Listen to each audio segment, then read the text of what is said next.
Grábenos, don David, déjeme saludar a mi compañero y amigo, a don Ricardo Sevilla, queridísimo periodista independiente, escritor, colaborador de Regeneración en este su espacio también aquí en Sin Censura. Querido Ricardo, ¿cómo te va?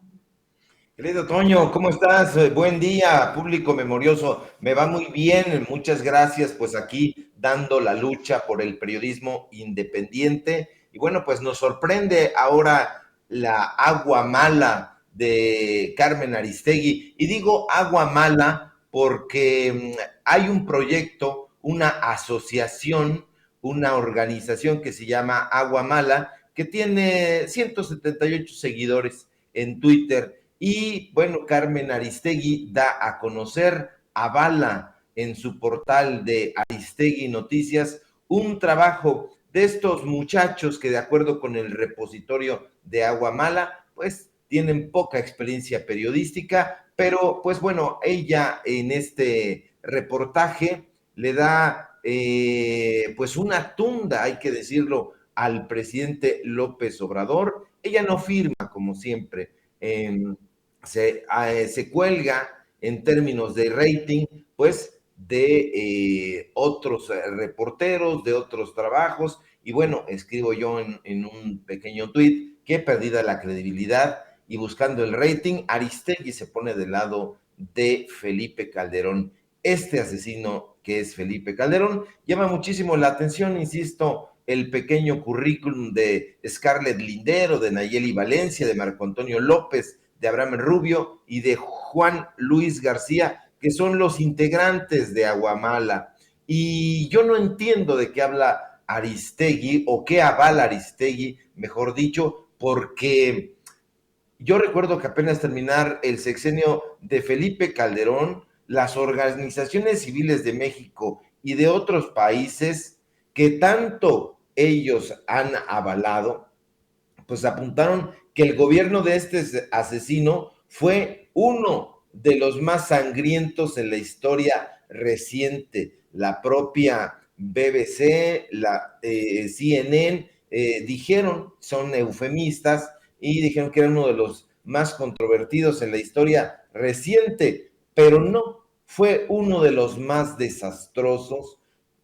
Es argumento siempre recalcitrante, pero hay que decir que la guerra contra cárteles de narcotráfico que emprendió Felipe Calderón a unas semanas apenas de asumir el poder, causaron la muerte de más de 50,000 personas, de acuerdo con datos de su propio gobierno. Eso lo ha olvidado Carmen Aristegui y ahora difunde este trabajo, un trabajo que le da pues un lugar a Calderón que no solamente llama la atención, sino que repugna, porque en la historia de los presidentes de este país, Felipe Calderón tendrá, desde mi punto de vista, siempre una mancha, como lo presentaron en algunas fotografías cuando salieron reportajes sobre la fallida guerra contra el narcotráfico, teñido de sangre.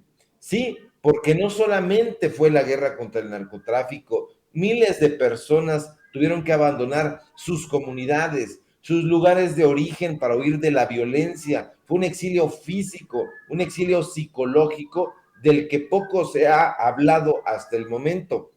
Las personas desaparecidas también sumaron miles, de acuerdo con estas organizaciones, que paradójicamente son las mismas que hoy atacan al presidente López Obrador. El propio Felipe Calderón, Toño, tuvo que reconocer que su gobierno iba a ser recordado por la violencia, pero también existen otros temas muy, muy delicados, muy controversiales, que se presentaron durante los 6 años que malgobernó este país.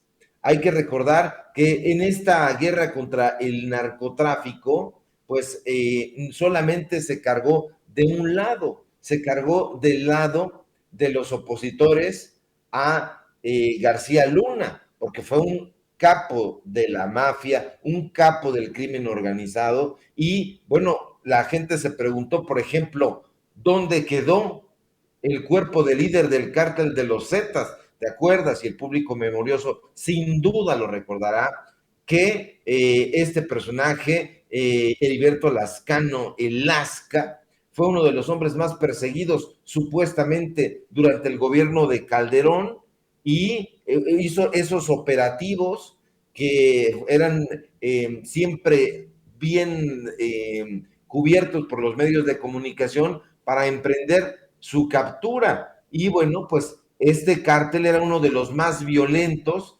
de todo el país, incluso de Centroamérica, y nunca apareció el cuerpo de este personaje, del jefe de los Zetas, que había, que en determinado momento, pues la propia fiscalía, en ese momento la Procuraduría General de la República, pues dijo que habían abatido, y de pronto, pues no apareció el cuerpo. No apareció. Estuvieron los casos de la masacre en el Casino Royal, los torsos humanos en Cadereyta, ahí cuando esta violencia llegó a su máximo nivel, por no hablar de la corrupción que impregnó su sexenio. A mí me desconcierta muchísimo que Carmen Aristegui esté dando voz a estos periodistas que pues ella avala. Yo no entiendo si no tiene el mínimo rigor periodístico, pero va de mal en peor. De este reportaje fallido que presentó hace unas semanas sobre los chocolates Rocío, a este especial que está difundiendo a través de esta organización que, insisto, se llama Aguamala, y que consta de 3 reportajes, pues donde se pone de lado de Felipe Calderón. Es extrañísimo. Este reportaje se hizo con dinero de la UNESCO. Eso no lo pone Carmen Aristegui. Es un especial que se llama El País Bajo las Armas, y bueno, está dedicado al gobierno de López Obrador, pero de una manera sumamente crítica, que vulnera todo rigor periodístico. Y tenemos ahí: la vida de un civil vale 300,000 pesos para el ejército, es en contra del ejército mexicano. Tenemos la cuarta transformación del poder militar, por supuesto, pues bueno, ahí en el título podemos ver de qué se trata. Tenemos que es la pacificación de AMLO es más letal que la guerra de Calderón. Yo estoy sumamente desconcertado porque ya sabíamos cómo se las gastaba Carmen Aristegui. Sabemos que tiene dinero suficiente como para tener sus oficinas ancladas ahí donde las grandes televisoras como Televisa y Televisión Azteca tienen sus instalaciones, que es en el sur de la Ciudad de México, una de las zonas más caras de este país, para tener ahí su redacción ahí en el periférico muy cómodamente, donde se sube iniciando y terminando su noticiero a una camioneta enorme. Pero yo no recuerdo, y lo hemos dicho aquí en Sin Censura, cuál es el último reportaje de Carmen Aristegui hecho por ella, investigado por ella, propuesto por ella y difundido por ella. Yo no recuerdo ni uno solo, como no hayan sido quizá los reportajes que hizo cuando estudió la carrera en la Facultad de Ciencias Políticas, Ciencias de la Comunicación, pero de ahí en fuera no recuerdo uno solo. Me parece que es una difusora. Su nombre, como ya se sabe, pues es una marca registrada, Aristegui Noticias, y mediante esta marca registrada está presentando reportajes que en este caso pues están revelando más de ella que del personaje que está atacando, que en este caso es el presidente López Obrador, la cuarta transformación y todo.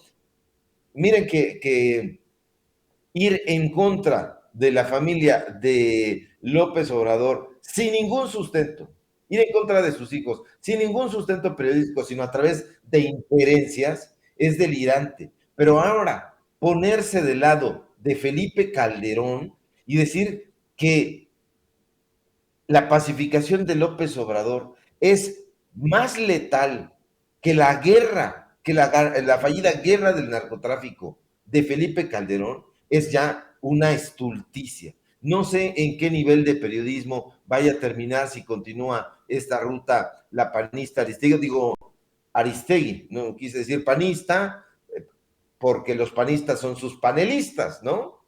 Pero eso es la impresión que tengo, está corriendo con los brazos abiertos, pues a la reinstauración, hay que tocar madera, pero a la reinstauración del panismo. ¿Por qué? Pues ya vemos que le pone el micrófono a todos estos personajes y les dice, bueno, pues sírvanse con la cuchara grande, digan lo que sean que tengan que decir, y es monstruoso el adefesio informativo que está creando con esta tergiversación de los reportajes y publicando pues a estos jóvenes. Hay que darle la voz, querido Toño, a los periodistas jóvenes, sin duda, hay que pasar la estafeta, pero no podemos darle voz a periodistas jóvenes que todavía no tienen el rigor necesario para poder llevar o presentar esas investigaciones y que únicamente sirven a los intereses